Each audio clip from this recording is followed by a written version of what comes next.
Hello and welcome to this month's participant wellness webinar, and it's entitled The Digital Detox, Finding Balance in a World Filled with Technology. This is Gary Sams, the Chief Wellness Officer for EBAW Benefits Administration and Wellness, and as always I'm pleased to be with you this month to talk about this, what I perceive to be a very relevant, timely, and important topic. The role of technology in our lives. This is one of those presentations where I wish we were all actually in the same conference room, because I'd love to have an interactive discussion with you to see if your feelings are the same as mine in regard to the use of things like your smartphone and email and laptops and iPads and iPods and, well, all of the above. But unfortunately, since we can't be in one place together, I'm just going to make some assumptions that you're kind of seeing this the same way that I am, and it's something that we need to pay attention to. So let's go ahead and get started. First, as far as what I'm going to cover today, I want to talk about how the role of technology has changed in our lives over the last decade or so. And it really is amazing. I think all of us have this underlying understanding or perception of, wow, we seem to be using our phones more than we ever did in the past, or getting email, those types of things. But I'm going to actually share some statistics with you about how technology has evolved and changed as far as our daily use is concerned. I'm going to talk a little bit about how that technology is impacting our health. I'm going to spend a little bit of focus time on adolescents, teenagers in particular, because I think that's an area of concern if you're a parent or a guardian or grandparent, or planning on having children. It's going to be a consequence that we have to kind of address, because there's no question that it's going to, technology has a more prominent role today for young people than it did in the past. I'm going to suggest, as the title of the presentation implies, that you consider doing a digital detox. And so I'm going to actually lay out a little plan for you to consider doing, and then I'm going to talk about the potential benefits of that if you actually do follow through with a digital detox. So that's what we're going to cover today. Now I apologize because I know that some of you are just listening to the audio portion of this as opposed to actually viewing the slides, but I have a photograph to start, one of my first phone, and there's probably a fair amount of folks that are old enough to remember this, but the rotary phone that we had in our homes, in my case, this is an actual same identical phone. It was green and square, had this rotary dial and of course the cord on it. And it was really interesting in that there wasn't much privacy, because you couldn't get too far away from the phone because of the cord. And in our home, at least, we only had one, and it was kind of centrally located so everybody could hear what you were talking about.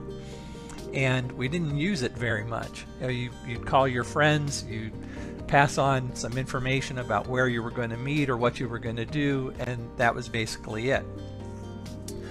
Fast forward to today, I, like most of you, have a smartphone, and there's everything on it. It's a camera, it's weather service, it's email, texting, the internet, you name it. Everything is on that one device, and I use it a lot. And in fact, I use it more frequently than I would like to and that I'm comfortable with, and that's kind of what spurred the idea of doing a digital detox. So let's look at what I was talking about as far as how things are changing.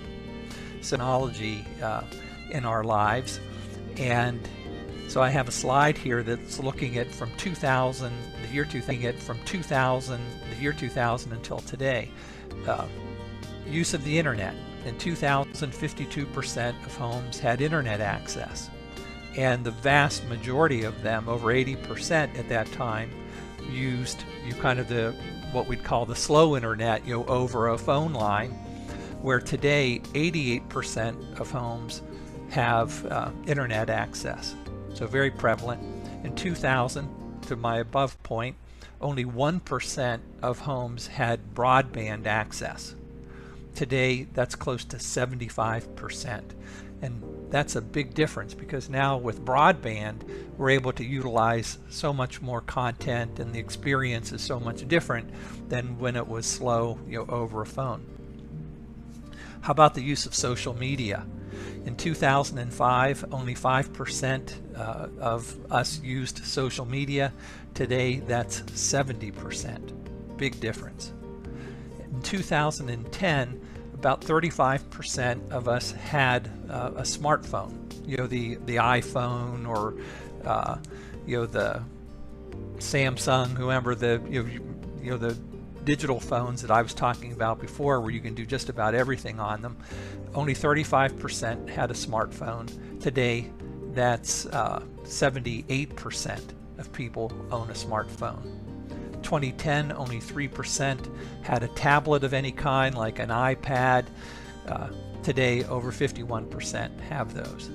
So there's been a huge change in the amount of technology and the pace of technology that we have access to today in comparison to not at all.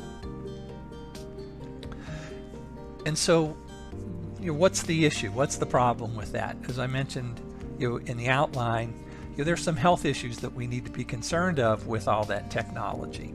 And to start the conversation about teens and adolescents, really kind of shocking statistics that I found here. First, the average American teenager gets their first smartphone by age 10 and spends more than 4.5 hours a day on it, and that's excluding texting and talking. So that means that they're using it for things like social media and YouTube and other things of that nature, but more than 4.5 hours a day.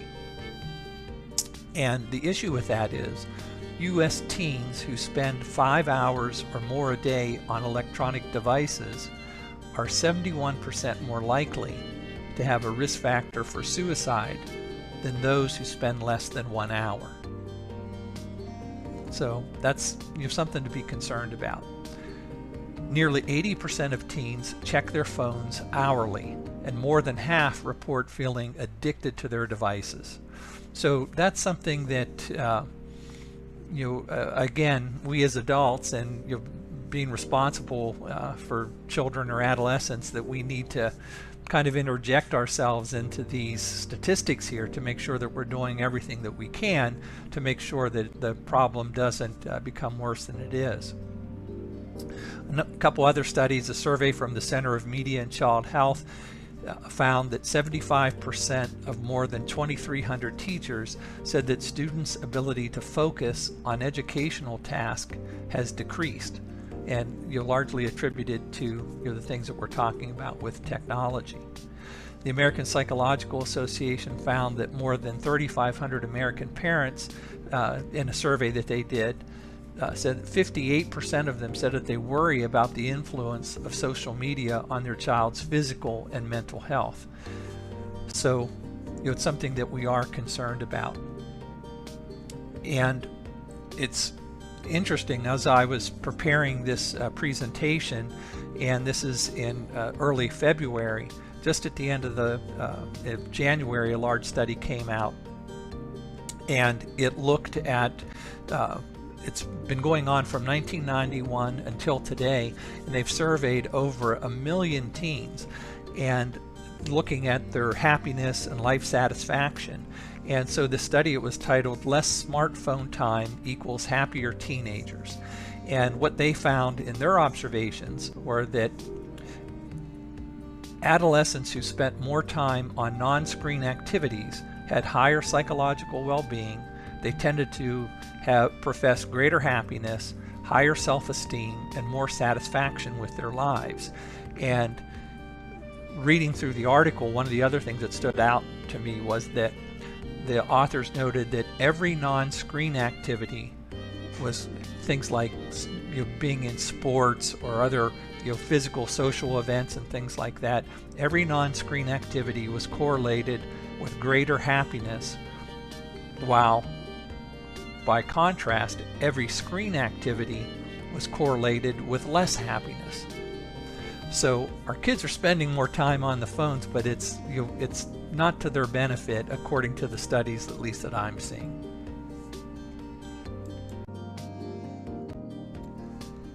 So what about us adults? What are the health issues there with technology? So I've outlined a few, looking at things like hearing, posture, vision, psychological issues, and I'm just going to go into detail on a few of these. So hearing, for many of us, we listen to music today on an iPod or iPad or something like that, or on our telephone, and we use either headphones or the earbuds, and what we're starting to see is that our hearing is, it's taking a toll on our hearing. And that's, by the way, particularly true for younger people. You mentioned that they spend a lot of time on their phones, and the one study that I looked at said that 1 in 5 teens had some form of hearing loss, and that's a rate about 30% higher than it was in, let's say, the 1990s. So because we're listening to these devices, and again, if we have iPods in, the sound is right in our ear canals, and it's loud, has a big consequence on our hearing. One of the things that I don't want to just point out the problems, I want to point out some solutions and some ideas. So one of the things that I looked at, it was called the 60-60 rule, and this particular physician recommended that we never have the volume higher than 60% of the max volume of whatever device that we're listening to, and that we also limit our listening with those devices on our ears like that to no more than 60 minutes a day. So no more than 60% high volume, and no more than 60 minutes per day. The other thing that we're seeing is what we're calling digital eye strain.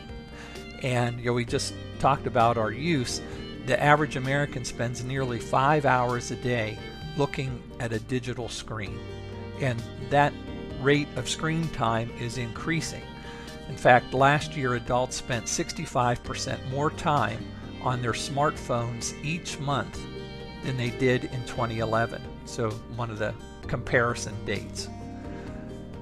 So with the eye strain, what they're finding is when we observe people on their screens that, for example, we blink 10 times less than we normally would when we're not looking at screens. And because we're blinking less, that means that we're not lubricating our eyes as efficiently and effectively as we normally would. And so that provides protection, of course, to our eyes. That's what tears are for.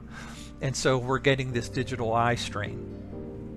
And some of the symptoms of that include dry eyes, headaches, blurred vision, burning, itching, and some difficulty focusing. And also, I've talked about posture as well. It can lead to pain in our neck or shoulders because of how our head is positioned to the screen. So one of the recommendations that they make, this is from the Vision Council, they call it the 20-20-20 break. And what that stands for is every 20 minutes to take a 20-second break and focus on something 20 feet away. And so when you do that and you get into that habit of every 20 minutes or so, take a 20-second break and look at something 20 feet away, so the far wall of your office, or even standing up is what I would recommend, because then you're getting other muscles involved. Look at a distance, and that will provide some relief to eye strain. On the posture side, you've heard me say it before, and some epidemiologists say sitting is the new smoking. And because sitting for extended periods of time has real consequences on our health. Not only our musculoskeletal system, but of course the amount of calories we burn, all of those things. So it's important to take breaks and to stand up and so forth. On the psychological side, very similar to the stats that I talked about with teenagers, from the studies that I've read, the increased use of social media, things like Facebook and so forth, actually hasn't led to more happiness or life satisfaction. In fact, just the opposite. We're seeing reports of a correlation between the use of technology and social media with things like social isolation, depression, and there's can be lots of reasons for that. Some authors I noted said that we compare ourselves to others through the social media, and sometimes if there's a gap or something that we think that we're not living up to, that kind of exacerbates the issue, and so it can lead to depression, jealousy, those types of things. I think the most important one is the social isolation aspect of it, though, that we are not really spending real time with people the way that we used to, and I'll talk about that a little bit more when we talk about the digital detox. So let's move to that, the digital detox. I have actually found a definition for this, and it was a period of time during which a person refrains from using electronic devices such as smartphones or computers, regarded as an opportunity to reduce stress and focus on social interaction in the physical world. Boy, what an idea, social interaction in the real physical world. So there's been a lot published about this, and I chose to focus on one author's idea, and the article was How to Quit Your Tech, a Beginner's Guide to Divorcing Your Phone. And this was from January of this year, 2018. And they came up with a week-long plan for a digital detox. And so day one, you leave your phone outside your bedroom overnight. And there's lots of different values of that. We've done sleep presentations before in the past, and as you know, if the phone is in the room, it can make an impact on your sleep for sure. On day two, put your phone in a central place.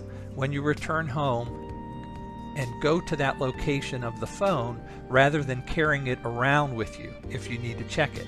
So you'll come home, put it somewhere centrally. And the idea of that is that one, you're going to have to think about it. Where's my phone? If you want to actually interact with it, or you hear a message or something of that nature. But it's going to become a more conscious process than just kind of the unconscious, automatic kind of reaction that we have with our phone normally. So put it away from you. Day three, take your work email off your phone. And of course, you want to notify people in advance that you're doing this so that they know they're not going to have 24/7 access to you through your phone. But do that. That's one of the ideas. Day four, go out to dinner, lunch, or to an evening event and leave your phone behind. Okay, so now it's getting serious for us, right? Can we do it? Can we go out and leave our phone?